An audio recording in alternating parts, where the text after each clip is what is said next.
धन्यवाद, धन्यवाद, धन्यवाद, धन्यवाद।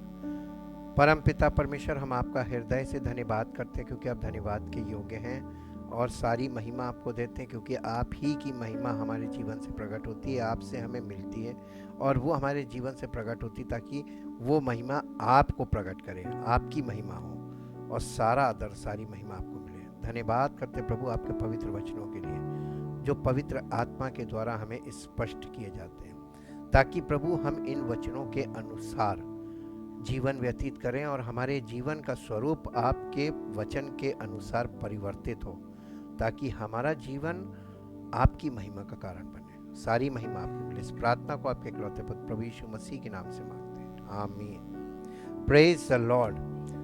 वर्ड ऑफ गॉड पार्ट 72, 72 भाग है। Bible study about heavenly realms, यानी स्वर्गीय स्थानों के बारे में आज हम एक बाइबल से की ऐसी स्टडी करेंगे, कंपैरेटिव है ये, ताकि हमें स्पष्ट हो जाए स्वर्गीय स्थानों के बारे में। जैसे हमने कल आपको बताया था ना, प्रिंसिपैलिटीज़ एंड पावर्स, बहुत जल्दी समझ में नहीं आया होगा, पढ़ा आपने, आपको इतना मालूम होगा कि परमेश्वर के वचन में इनके बारे में ऐसे ऐसे लिखा है, लेकिन आज आपको समझ में आएगा कि ये वचन हमको इनके बारे में क्यों बता रहा है, इसका क्या वो है। एक तरफ बना हुआ है मूसा का तंबू, और ये तंबू वो डिज़ाइन है, ये परमेश्वर का वो प्लान है जिसको आप देख लें आपके दिमाग में छप जाना चाहिए। इसी पे यीशु मसीह का पूरा कार्य इसी पर आधारित है, और ये डिज़ाइन अगर हमारे जीवन में इसके अनुसार अगर हम नहीं है हमारा जीवन, तो हम कहाँ खड़े हैं इसके अनुसार हम देख सकते हैं, हम कहाँ पहुँचे हैं और कहाँ हमें पहुँचना है यहाँ से हम देख सकते हैं। ये मैप है और इस मैप से हम आज चलेंगे। सबसे पहले ये जो आप जब मूसा के तंबू में लोग जाते थे तो वहाँ पर बाहर 2 वेदियाँ होती थी। एक था जहाँ पर पशु बलि किया जाता था, पशु बलि की वेदी थी, ब्रेजन ऑल्टर बोलते हैं, और फिर था पीतल की हौदी। तो सबसे पहले हम देखते हैं आउटर कोर्ट में, बाहरी आंगन में। ये बाहरी आंगन को नए नियम में बोला गया द वे, यानी मार्ग। मार्ग क्या है? मार्ग ये है परमेश्वर तक पहुंचना है यहाँ, और परमेश्वर पिता तक पहुंचना है। पिता परमेश्वर तक पहुंचने के लिए मार्ग ये है कि सबसे पहले सिद्ध बलिदान। इसीलिए ब्रेजन ऑल्टर जो था वो दिखाता था the cross and the blood, यानी यीशु मसीह क्रूस की मृत्यु, यीशु मसीह की, और उसका लहू, ये 2 चीजें बहुत इंपॉर्टेंट थी। तो the cross and the blood, brazen altar. तो यीशु मसीह के बलिदान के द्वारा ये कार्य हमारे जीवन के लिए पूर्ण हो गया, यानी मार्ग बन गया कि अब हम पिता परमेश्वर तक पहुंच सकते हैं उसके लहू के कारण। उसके बाद आगे बढ़ते थे तो आता था ब्रेजन लेवर, यानी पीतल की हौदी। ये सैंक्टिफिकेशन को दिखाता है। Sanctification by the Holy Spirit through the word of God, परमेश्वर के वचन के द्वारा पवित्र आत्मा इस कार्य को करता है। तो ये भी कार्य खत्म हो गया, यहाँ पे वेदी का काम खत्म। उसके बाद जब हम अंदर आते हैं, ये है होली प्लेस। होली प्लेस में इसी को टेंट ऑफ कॉन्ग्रीगेशन भी बोलते हैं, और इसमें देखते हैं द ऑल्टर ऑफ इंसेंस सबसे ऊपर था पर्दे के बाहर। ये प्रेज एंड वर्शिप, जब हम परमेश्वर की उपस्थिति में आते हैं और उसकी स्तुति और उसकी बड़ाई और उसका धन्यवाद करते हैं, गीत गाते हैं उसकी महिमा के, ये हम करते हैं क्योंकि परमेश्वर की उपस्थिति में हम आए। तो उसकी उपस्थिति में आने के, परमेश्वर की उपस्थिति यहाँ है, और हम परमेश्वर की उपस्थिति गुप्त है, वो दिखाई नहीं दे रही, लेकिन हम लोग जमा हुए हैं। तो हमारा काम क्या है? परमेश्वर की स्तुति बड़ाई करना। दूसरी बात ये है हम सब मिलकर करते हैं। और फिर उसके बाद यहाँ 2 चीज़ें जो बहुत इंपॉर्टेंट और आमने सामने रखी होती थी, ऐसे, इसीलिए हमने उसको ऐसे ही बनाया, ऐसे आमने सामने होती थी, यानी ये 2 चीज़ें को इक्वल हैं। जैसे आप यहाँ से यहाँ आते हैं, यीशु मसीह के लहू के द्वारा और उसके बलिदान के द्वारा आपको प्रवेश मिला है कहाँ? परमेश्वर प्रभु यीशु मसीह में के साथ सहभागिता रखने में, यानी फेलोशिप एंड कम्युनियन। और यहाँ पे जो सैंक्टिफिकेशन है, ये पिता पुत्र पवित्र आत्मा ने हमें शुद्ध किया, ठीक, आत्मा के द्वारा। अब हम यहाँ आ गए, इसको बोलते द ट्रुथ, ये है सत्य। हमें यहाँ सत्य मिलता। सत्य क्या है? ये है, यहाँ पर रोटी की मेज थी। रोटी की मेज जो यहाँ पर थी उस पे रोटियां कैसे बना के रखी जाती थी, रोज ताज़ी रोटी रखी जाती थी, पहली बात। दूसरी बात, 12 रोटी रखी जाती थी, 6 रोटी और 6 रोटी 2 भाग में रखी जाती थी। और ये इस बात को दिखाता है, बाइबल में कितनी किताबें हैं? 66। 6 and 6 कितना हुआ? नहीं, 6 and 6 66। 6 और 6 कितना हुआ? झांझट हो गया। ये 66 books of the Bible, the word of God, वहां पे सिग्निफिकेंस था समझने के लिए। पवित्र आत्मा के बिना आपको क्लियर नहीं होगा। उसके बाद the golden lamp stand, 7 branch candle stand था, एक सिंगल कैंडल स्टैंड था पीतल का, और वो सोने का, सॉरी, वो सोने का पूरा प्योर गोल्ड का वो दीपदान था, और उसके ऊपर 7 दीपक थे और 7 इक्वल थे। 7 ब्रांच कैंडल स्टैंड कहलाता है वो, और प्योर गोल्ड का था और इक्वल थे सब। सारी उसकी जो लॉ चलती थी वो इक्वल चलती थी। ये दिखाता होली स्पिरिट। और ये आमने सामने क्यों रखे जाते थे बताइए, कॉमन सेंस से बताइए। ये वर्ड यानी परमेश्वर की आत्मा का प्रकाश इस पर पड़ रहा है, ताकि तुम रोटी में और उसके प्रकाश में कम्यून करो। Fellowship and communion with the word of God bye the Holy spirit. यहां पर क्लियर है, दिस इज द ट्रुथ, यही सत्य है। यीशु मसीह ने कहा, मार्ग, सत्य और जीवन मैं ही हूं। तो ये पूरा यीशु मसीह का इन क्राइस्ट में हमको ये पिक्चर आनी चाहिए। In Christ, this is the picture of in Christ. मसीह में कैसे जा सकते हैं, मसीह में क्या मिलेगा, मसीह में हमको क्या करना है, और फिर हम पिता से कैसे मिल सकते हैं मसीह में। उसके बाद आगे बढ़िए तो यहाँ पर्दा था। अब देखिए, पर्दे के लिए मैंने आपको एक वो सिग्नल बनाया है। ये पर्दे को द वेल, इसको बोलते थे द वेल। ये इसका बड़ा मेन काम है, ये हम बाद में देखेंगे।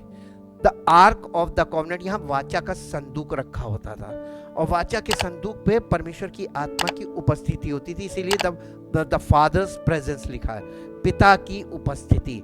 और ये द लाइफ, यहाँ है जीवन, आत्मा ही जीवनदायक है, यहाँ है जीवन। और हमको पहले तो मार्ग क्लियर होना चाहिए, फिर हमें सत्य में से परिपूर्ण होना चाहिए, सत्य के द्वारा पवित्र होकर यहाँ पहुँचते हैं, यहाँ हमको जीवन मिलता है।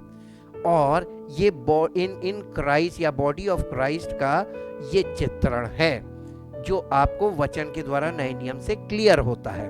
अब हम आते हैं इधर, इसके डिस्क्रिप्शन में जो नए नियम में हमें मिलता है, द फर्स्ट हेवन। देखिए, परमेश्वर ने इस सृष्टि को जब बनाया था, मेरे साथ सबसे पहले एक पद पढ़ दीजिए ताकि आपको यहाँ पर कुछ क्लियर मिल जाए।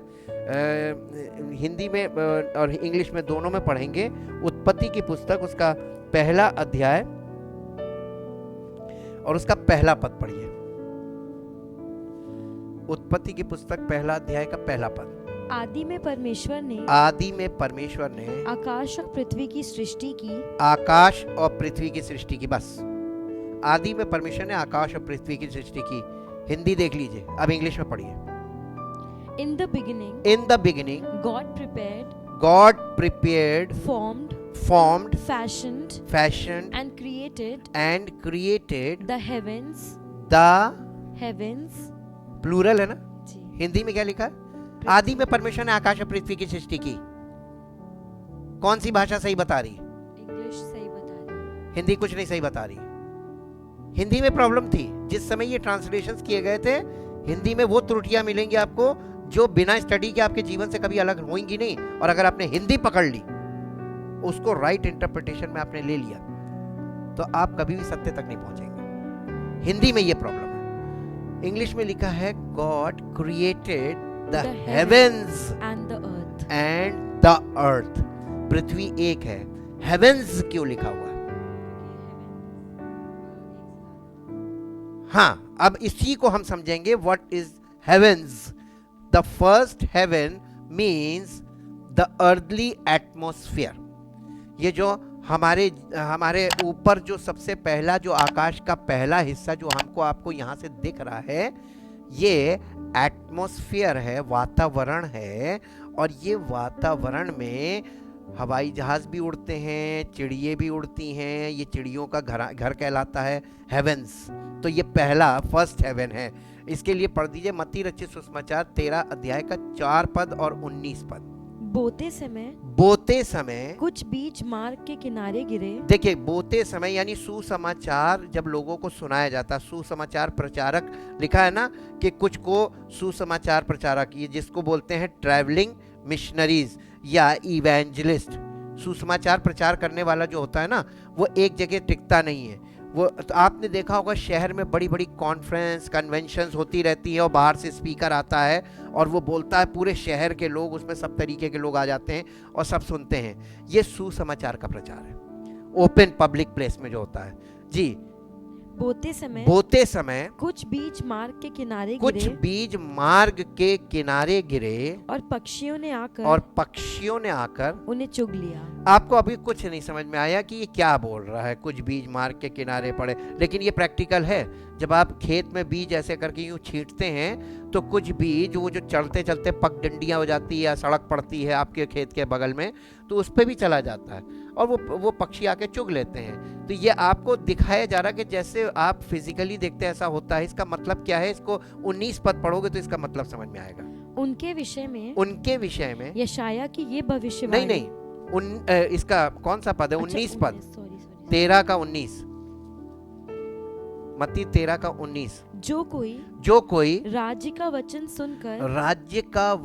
सुनकर नहीं समझता उसके मन में जो कुछ बोया गया था उसे वो दुष्ट आकर छीन लेता है। कैसे छीन लेता भैया? देखिए ये पहला वातावरण जो है ना, आप संसार में हैं और आपको पता चला कि वहाँ पे एक सभा हो रही है, मीटिंग हो रही है, कन्वेंशन हो रही है या कॉन्फ्रेंस हो रही है, वहाँ पे आप चले गए, वहाँ पे सुसमाचार प्रचार हो रहा खुला और वहाँ पे सब अन्य जाति के लोग भी खड़े होकर सुनते हैं। लेकिन क्या फर्क पड़ता मालूम हो? अरे ये तो क्रिश्चियन लोगों का है, ये तो अरे वो तो कुछ बता रहे हैं, उनकी कुछ समझ में नहीं आता और ना वो इंटरेस्ट लेते हैं। वो उसके पास से हटे फिर वो अपने उसी वातावरण में। यह है पहला फर्स्ट हेवन। और सब लोग कहाँ हैं?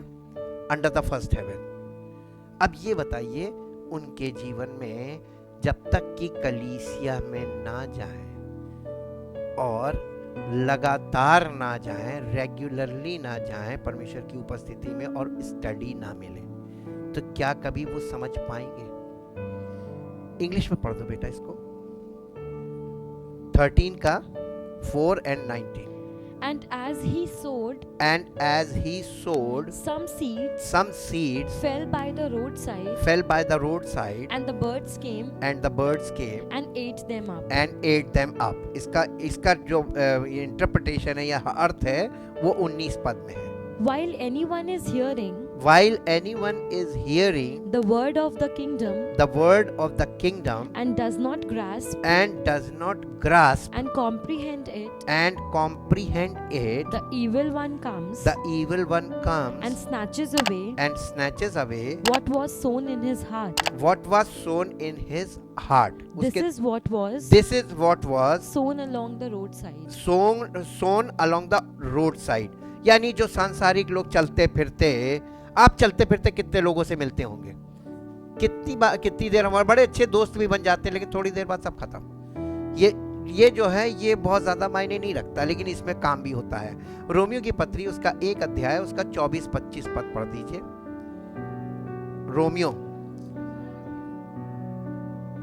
दूसरा कुरिन्थियों 4 अध्याय उसका 3 और 4 पद। दूसरा परंतु यदि हमारे सुसमाचार पर पर्दा पड़ा पौलुस कह रहा, परंतु यदि हमारे सुसमाचार पर पर्दा पड़ा है तो ये नष्ट होने वालों ही के लिए, यानी जिन्होंने सुना और सुनकर भूल गए, नजरअंदाज कर दिया सब कुछ, ये नाश होने वालों ही के लिए पड़ा है। और उन अविश्वासियों के लिए जिनकी बुद्धि इस संसार के ईश्वर ने अंधी कर दी है। क्या चीज अंधी की है? आंखें नहीं, बुद्धि अंधी कर दी जी। ताकि मसीह जो परमेश्वर का प्रतिरूप है, जो परमेश्वर का प्रतिरूप है, उसके तेजो में सुसमाचार का प्रकाश, उसके तेजो में सुसमाचार का प्रकाश उन पर ना चमके। ये काम किसने, ये इन्फ्लुएंस किसका है? फर्स्ट हेवन में किसका इन्फ्लुएंस काम कर रहा है? सेटन का पूरा कंट्रोल। इसीलिए लिखा है सारा संसार उस दुष्ट के वश में है। कैसे है? आप कैसे छुड़ा लेंगे? आपकी क्या, कोई छुड़ा नहीं सकता। परमेश्वर खुद बेचारा कैसे काम कर रहा है, ये परमेश्वर की सामर्थ है कि वो ही छुड़ा सकता और कोई नहीं। हम खुद को नहीं छुड़ा सकते तो दूसरे को तो छोड़ दीजिए, क्योंकि हम सब इस कंट्रोल में हैं और हमारे ऊपर उसका कोई अधिकार काम नहीं करेगा, क्योंकि अगर हम मसीह में हैं तो। कंडीशन देख लीजिए जी। अब इसके बाद आते हैं, the second heaven means planets, sun, moon and stars. भजन संहिता 19 अध्याय का 4 और 6 पद। उनका स्वर सारी पृथ्वी पर गूंज गया है, उसका स्वर सारी पृथ्वी पर गूंज गया है, और उनके वचन जगत की छोर तक पहुंच गए। उनमें उसने सूर्य के लिए एक मंडप खड़ा किया है। 6 पद। वो आकाश के एक सिरे से निकलता है, और वो उसके दूसरे सिरे तक चक्कर मारता है, और उसकी गर्मी सबको पहुंचती। कौन? सूरज एक सिरे से निकलता है, दूसरे सिरे तक जाता है, और उसकी गर्मी सबको पहुंचती है। इंग्लिश में पढ़ दो बेटा ये दोनों। Yet their voice in evidence goes out through all the earth, their sayings to the end of the world. Of the heavens has God made a tent for the sun. Its going forth is from the end of the heavens, and its circuit to the ends of it, and nothing, yes, no one is hidden from the heat of it. कोई उसकी गर्मी से बच नहीं सकता। ठीक, ये परमेश्वर ने सृष्टि को बनाया, सूरज चांद तारे बनाए, जिसने बनाया वो उसका वर्णन कर रहा है। रोमियो की पत्री और उसका पहला अध्याय, उसका 24-25 पद पढ़िए। इस कारण परमेश्वर ने उन्हें उनके मन की अभिलाषाओं के अनुसार अशुद्धता के लिए छोड़ दिया कि वे आपस में अपने शरीरों का अनादर करें। क्यों? आगे, क्योंकि उन्होंने परमेश्वर की सच्चाई को बदलकर झूठ बना डाला, और सृष्टि की उपासना परमेश्वर की बनाई हुई सृष्टि की, हम भी क्रिएटेड हैं। Created being is worship the creation, not the creator जी। और सृष्टि की उपासना और सेवा की, ना कि उस सृजनहार की जो सदा धन्य है। आमीन। इसको इंग्लिश में पढ़ दो बेटा। For this reason, God gave them over and abandoned them to vile affections and degrading passions. 24-25। Therefore God gave them up in the lusts of their own hearts to sexual impurity, to the dishonoring of their bodies among themselves, abandoning them to the degrading power of sin, because they exchanged the truth of God for a lie, and worshipped and served the creature rather than the creator, who is blessed forever. Amen. अब देखिए, अब आप ये सोचिए लोग कैसे इसकी आराधना करते हैं, सृष्टि की आराधना। सूर्य की आराधना करते हैं, चांद तारों की आराधना करते हैं, चंद्रमा की भी आराधना होती है। और तारों की कैसे, सब लोग ग्रह नक्षत्र देखते हैं, हॉरोस्कोप चलता है। ये काहे की वर्शिप कर रहे हैं? ये सब इसी की चल रही है। सेकंड हेवन यही है, जहां पे सूरज चांद तारे हैं, प्लैनेट बॉडीज हैं, ये भी परमेश्वर ने बनाया। उसके बाद the third heaven also the highest heaven, जो थर्ड हेवन है, तीसरा स्वर्ग जिसको बोला जाता है, ये हाईएस्ट हेवन है। हाँ, और ये heaven the abode of God, यानी परमेश्वर का निवास स्थान है। अबोर्ड ऑफ गॉड का मतलब जहां परमेश्वर उपस्थित है, विराजमान है। ठीक, ये पहला राजा 8 अध्याय उसका 29 और 30 पद हिंदी में, फिर इंग्लिश में।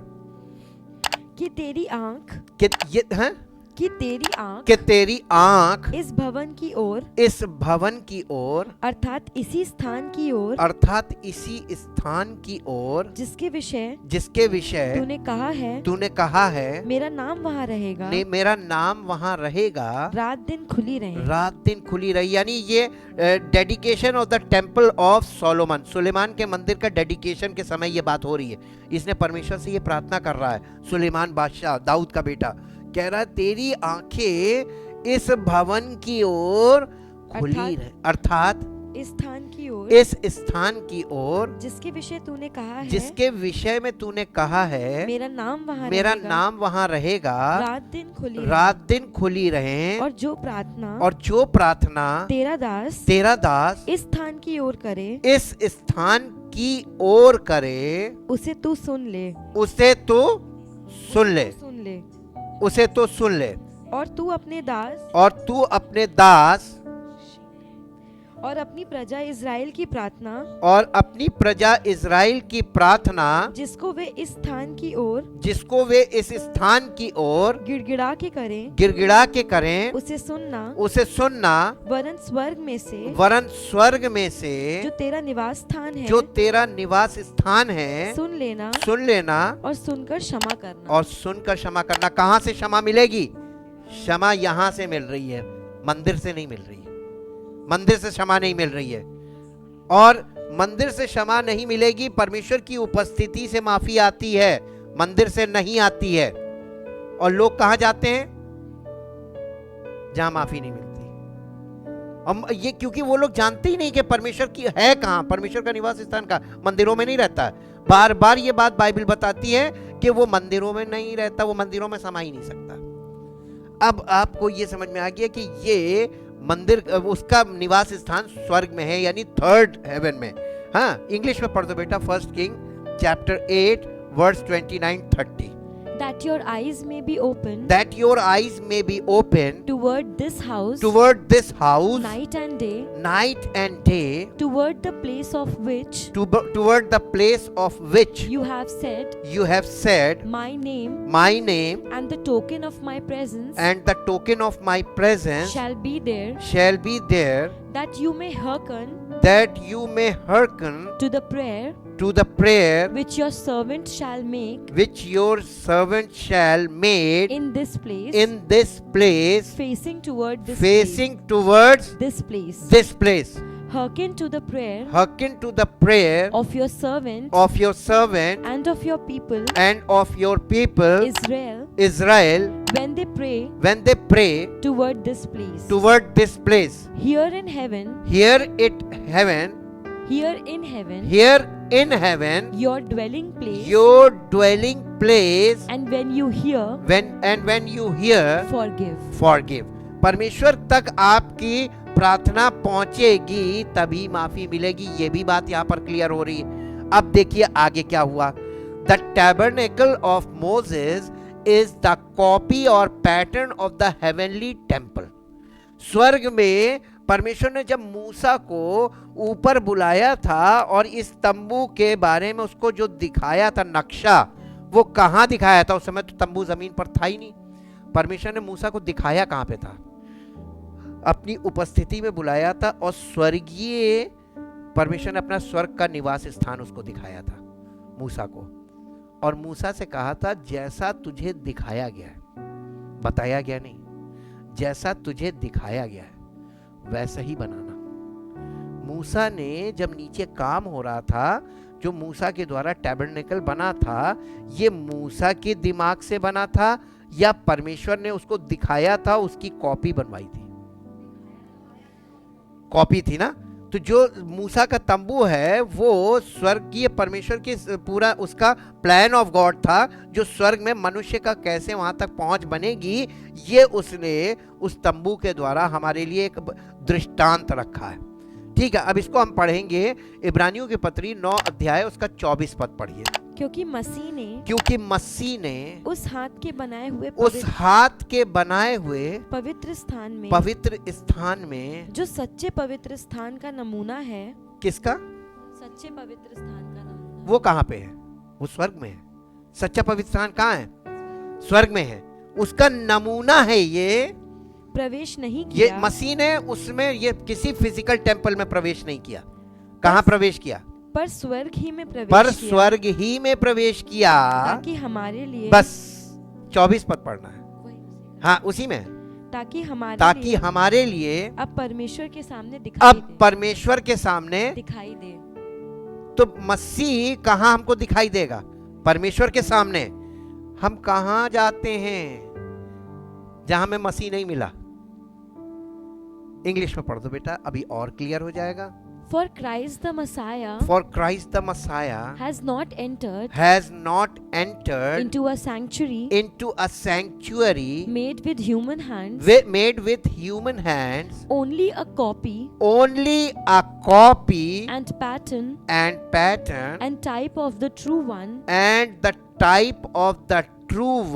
but he has entered into heaven itself, now to appear in the very presence of God on our behalf, हमारी जगह पर मौजूद है, ताकि वो हमको रिसीव करे। उसने मालूम क्या वादा किया था? मैं जा रहा हूं तुम्हारे लिए जगह तैयार करने, ताकि जहां मैं रहूं। कहां लिखा है? यूहन्ना रचित सुसमाचार 14 अध्याय पहला पद पढ़िए। यूहन्ना रचित सुसमाचार 14 अध्याय पहला पद। यीशु मसीह की बातों को तुरंत याद किया कीजिए।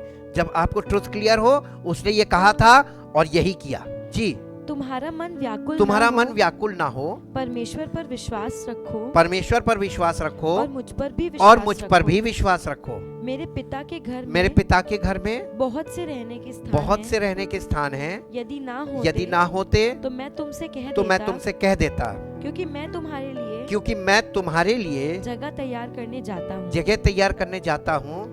और यदि मैं जाकर तुम्हारे लिए जगह तैयार करूं, तो फिर आकर तुम्हें अपने यहाँ ले जाऊंगा कि जहाँ मैं रहूं वहाँ तुम भी रहो। आप कहाँ हैं आज? जहाँ वो है वहाँ पहुंचे? नहीं पहुंच पाए। क्यों? क्योंकि आपको सही सर्किट ही नहीं मालूम है। सच्चाई आपको कैसे क्लियर होगी? रास्ता तो ये बताया गया है, मार्ग क्या है और सत्य क्या है और जीवन क्या है, और ये सब यीशु मसीह ही है। मसीह में, फिर बार बार हम आपको बता रहे हैं, मसीह का नाम लेते रहेंगे दिन भर, कुछ नहीं होगा। मसीह में means the part of his body. हमेशा याद रखिए, और जब तक आप कलीसिया में उसकी देह में उसका पार्ट नहीं बनेंगे, तब तक आप यहाँ नहीं पहुंच सकते। Importance of the body of Christ. Now we know that God and man have an enemy, the Bible calls the devil. now का मतलब अब हम जानते हैं कि परमेश्वर और मनुष्य, इन दोनों का कॉमन शत्रु है। दोनों का एक ही शत्रु है, जिसको बाइबल कहती है डेविल, यानी शैतान। who was cast down from the highest heaven। वो कहां से गिराया गया है? जहां परमेश्वर की उपस्थिति है, जहां परमेश्वर का निवास है, वहां से गिराया गया। परमेश्वर ने वहां से उसको गिराया, और वो अब कहां आ गया? वो आ गया है, लिखा है highest heaven and now inhabits the lower heavens. वो वहां से जब गिराया गया तो नीचे सेकेंड और थर्ड लेयर जो बची ना, अब उसका निवास स्थान यहाँ है। अब वो यहाँ पे है, और यहाँ पे है तो यहाँ पे क्या कर रहा है? वो आपको और हमको कभी डायरेक्ट वहां तक पहुंचने नहीं देगा। पहुंच पाएंगे? इसीलिए कल हमने जो चीज बताई थी, यीशु मसीह उससे ऊपर बैठा है पिता पुत्र, और हम उससे नीचे हैं। बीच में कौन आ गया? प्रिंसिपैलिटीज एंड पावर्स आई कि नहीं आई? जो बात कल नहीं समझ में आई आज समझ में आ जाएगी, क्योंकि टुकड़ों में ही दिया जा सकता है। अब इसको पढ़िए, यशायाह नबी की पुस्तक 14 अध्याय 12 से 14 पद। हे भोर के चमकने वाले तारे, हे भोर के चमकने वाले तारे, तू कैसे आकाश से गिर पड़ा है? तू कैसे आकाश से गिर पड़ा है? तू जो जाति जाति को हरा देता था, तू अब कैसे काट कर भूमि पर गिराया गया है। तू मन में कहता तो था, मैं स्वर्ग पर चढ़ूंगा, मैं अपने सिंहासन को ईश्वर के तारागण से अधिक ऊंचा करूंगा, और उत्तर दिशा के छोर पर सभा के पर्वत पर विराजूंगा। मैं मेघों से भी ऊंचे ऊंचे स्थानों के ऊपर चढ़ूंगा। मैं परम प्रधान के तुल्य हो जाऊंगा। शैतान के इसी कारण से उसको परमेश्वर ने गिरा दिया था। अच्छा, तू मेरे बराबर पहुंचेगा? Satan is also a created being.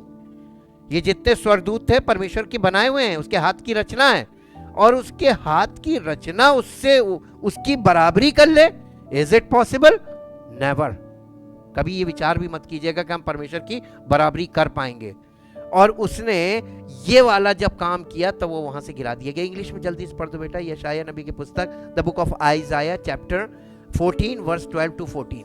How have you fallen from heaven? How have you fallen from heaven? O light bringer. O light bringer. And day star. And day star. Son of the देखिए, morning. Light bringer इसको बोला भोर का तारा जी। Son of the morning. Son of the morning. How you have been cut down. How you have been cut down. To the ground. To the ground. You. Who weakened. And laid low. The nations. O blasphemous. Satanic king of. Babylon. And you said in your heart. I will ascend to heaven. I will exalt my throne. Above the stars of God. I will sit upon. The mount of assembly. मैं सभा में, आज जितनी सभाएं आपको देख रही हैं उसमें सभा में मुख्य जगह कौन बैठा है? जी। Mount of assembly.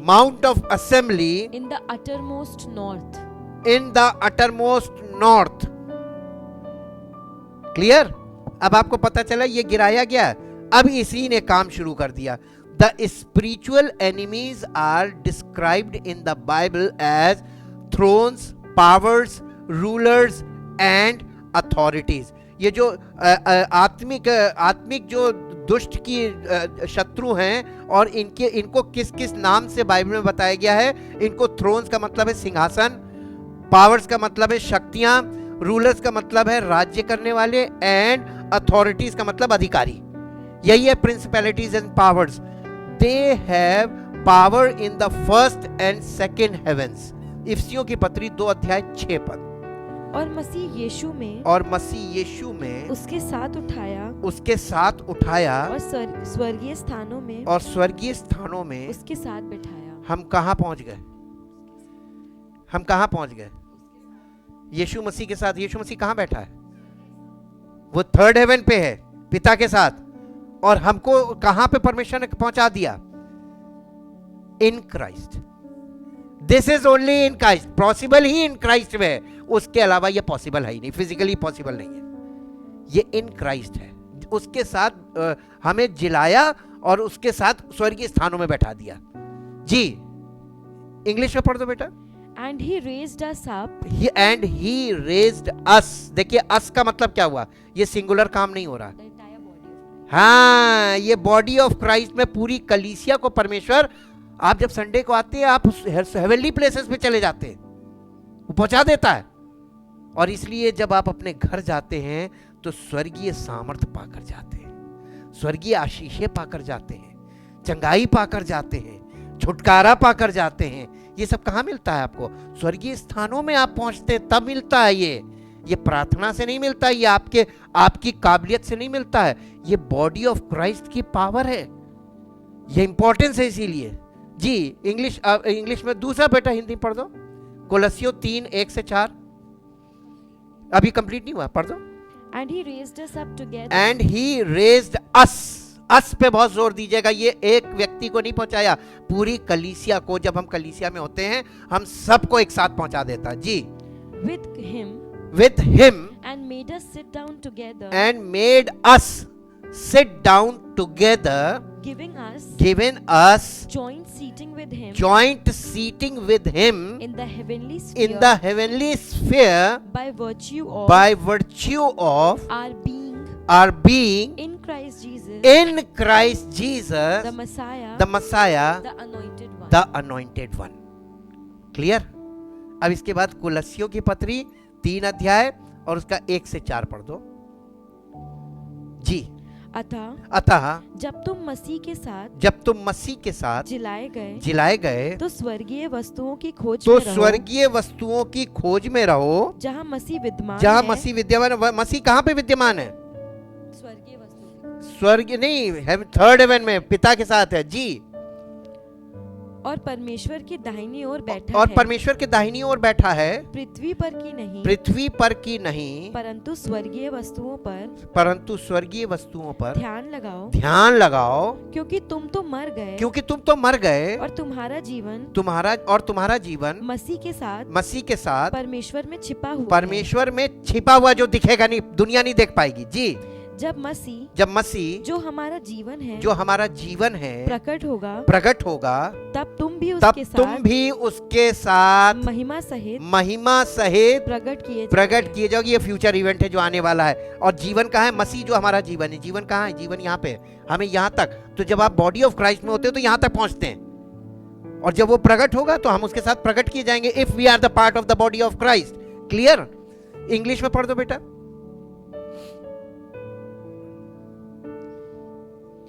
If then you have been raised with Christ to a new life, thus sharing his resurrection from the dead, aim at and seek the rich eternal treasures that are above, where Christ is seated at the right hand of God, and set your minds and keep them set on what is above, the higher things, not on the things that are on the earth. For as far as this world is concerned, you have died, and your new real life is hidden with Christ in God. When Christ, who is our life, appears, then you will also appear with him in the splendor of his glory. Hallelujah. अब देखिए, अब हम आते हैं इसके अगले part पे। Through the tabernacle holy spirit shows us the outer court is the visible symbol of the present age. जब ये जो आउटर कोर्ट है ना, ये वाला हिस्सा, ये विजिबल सिंबल है आज के युग का। लोग उसके बलिदान पर विश्वास नहीं कर रहे हैं, सैंक्टिफिकेशन उनका नहीं हो रहा है और वो यहाँ नहीं पहुंच पा रहे हैं, और इसीलिए हर व्यक्ति यहाँ तक नहीं पहुंच पा रहा है। कारण ये जो हिस्सा पहला वाला पार्ट है, वो यीशु मसीह के बलिदान पर विश्वास करने को राजी नहीं है। This is the part of the done work of God. परमेश्वर ने हमारे लिए जो कर दिया है, हमें उस पर विश्वास करना है, और लोग इस करे हुए किए हुए पर विश्वास नहीं कर रहे हैं। इब्रानियों की पत्री 9 अध्याय उसका 8 और 9 पद पढ़ना बेटा। इससे पवित्र आत्मा यही दिखाता इससे है पवित्र आत्मा यही दिखाता है कि जब तक पहला तंबू कि खड़ा जब है तक पहला तंबू खड़ा है तब तक पवित्र स्थान का मार्ग प्रकट नहीं हुआ। ये तंबू वर्तमान समय के लिए एक दृष्टांत है जिसमें ऐसी भेंट और बलिदान चढ़ाए जाते हैं जिनसे आराधना करने वालों के विवेक सिद्ध नहीं हो सकते। अब इसको इंग्लिश में पढ़ो, हिंदी में तुम्हें कुछ नहीं समझ में आया होगा। By this the Holy Spirit points out the Holy Spirit points out that the way into the true holy of holies, यानी पवित्र आत्मा इस तंबू के द्वारा हमको ये दिखा रहा है कि सच्चे परम पवित्र स्थान में प्रवेश करने के लिए वे क्या है, रास्ता मार्ग क्या है, वो है ये यीशु मसीह के बलिदान पर विश्वास करना, उसके लहू से धुलकर शुद्ध होना और शुद्धि पर पिता पुत्र पवित्र आत्मा के द्वारा रीजनरेशन, बाथ ऑफ रीजनरेशन, शुद्धिकरण के बाद यहां पहुंचाया जाना, ये परमेश्वर पहुंचाएगा हमको जी। तो ये वाला पार्ट नहीं काम कर रहा है जी। is not yet thrown open as long as the former the outer portion of the tabernacle remains a recognized institution and is still standing, seeing that the first outer portion of the tabernacle was a parable, ये एक दृष्टांत है, ये बाहरी आंगन जी। a visible symbol or type or picture of the present age इस युग को ये दिखाता है कि लोग विश्वास नहीं कर रहे हैं उसके बलिदान पे जी। In it, gifts and sacrifices are offered and yet are incapable of perfecting the conscience or of cleansing and renewing the inner man of the worshipper। जो लोग आज ये तमाम बिल्डिंगों में जा रहे हैं, ये वहां पर भेंट और बलिदान चढ़ाने में क्यों लगे जब यीशु मसीह ने एक बलिदान चढ़ा दिया? Why they didn't believe? काहे लोग यीशु मसीह के बलिदान पर विश्वास नहीं कर रहे हैं? सब लोग फिजिकल एक्ट कर रहे हैं कि हम ये कर रहे हैं, हमने इतना दिया परमेश्वर के नाम पे, हमने ये कर दिया, हमने वो कर दिया। उसने क्या किया तो वर्णन ही नहीं है, कोई मानने को तैयार नहीं, और उसके किए से उद्धार मिलेगा, तुम्हारे किए से कुछ नहीं मिलेगा। और आज पूरी दुनिया करने में लगी हुई है फिजिकल एक्ट्स। जो हम बोल रहे थे आज क्लियर हुआ। अब एक लास्ट में वर्स पढ़ दो ताकि सारा मसला बिल्कुल क्लियर हो जाए। 9 अध्याय उसका 11 पद पढ़ो बहन। 9 अध्याय 11 पद। परंतु जब मसीह आने वाली अच्छी अच्छी वस्तुओं का महायाजक होकर आया तो उसने और भी बड़े और सिद्ध तंबू से होकर जो हाथ का बनाया हुआ नहीं अर्थात इस सृष्टि का नहीं और बकरों और बछड़ों के लहू के द्वारा नहीं पर अपने ही लहू के द्वारा एक ही बार पवित्र स्थान में प्रवेश किया और अनंत छुटकारा प्राप्त किया। ये पवित्र स्थान कहाँ है जिसमें उसने प्रवेश किया? स्वर्ग ही में। हमने पढ़ा ना 9:24 में आपने क्या पढ़ा था? यीशु मसीह ने इन मंदिरों में किसी में भी प्रवेश नहीं किया, उसने बलिदान चढ़ा के महायाजक की रीति पर स्वर्ग में प्रवेश किया, यानी परमेश्वर की उपस्थिति में चला गया direct. The real Holi of Holis, जिसका नमूना टैबरनेकल में हमको देखने को मिलता है। हालेलुया। तो हम नमूने से ये समझ सकते हैं कि कहां परमेश्वर हमें पहुंचाने की बात कर रहा है।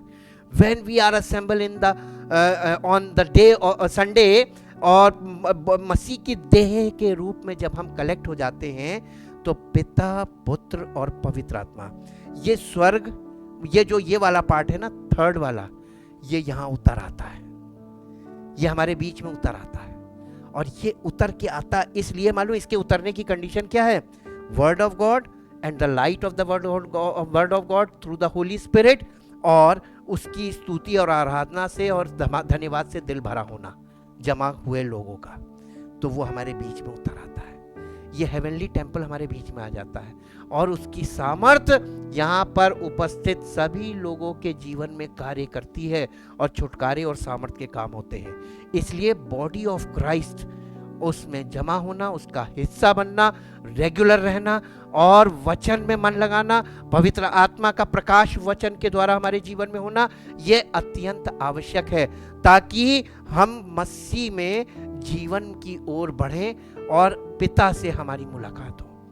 पिता परमेश्वर, हम आपका धन्यवाद करते हैं, सारी महिमा सारा आदर आपको देते हैं। हम में से कोई भी इस योग्य न था, ना है और ना कभी हो सकता है कि हम ये कह सके कि हम परमेश्वर को जान गए हैं या परमेश्वर के बारे में हम सब कुछ जानते हैं। हम कभी नहीं कह सकते प्रभु, हम कभी आपको पूरी तरीके से समझ ही नहीं सकते। इसलिए हम आपका धन्यवाद करते हैं आपके लिखित वचन के लिए भी और पवित्र आत्मा के लिए। पवित्र आत्मा हमें इसी में से सब कुछ सिखाता, बताता, दिखाता है ताकि हम स्वर्ग का चित्रण देखें और अपने आप को तैयार करें, ताकि जब हम वहां जाएं तो हम सब चीजों को पहचान सकें और हम परमेश्वर पिता और पुत्र और पवित्र आत्मा के द्वारा ही पहुंचाए जा सकते हैं। हम लोगों के में से किसी के पास वो क्षमता नहीं, वो सामर्थ्य नहीं है कि हम अपने आप से कुछ करें। हम धन्यवाद करते हैं। इसलिए प्रभु अपने आप को समर्पित करते हैं, सब सुनने वालों को भी आपको समर्पित करते हैं। जो विश्वास करे उसके जीवन में आपकी सामर्थ प्रकट हो, उसे ये अनुभव मिले और आपका नाम महिमा पाए। यीशु मसीह के नाम से मांगते हैं, आमीन। Praise the Lord. परमेश्वर की महिमा।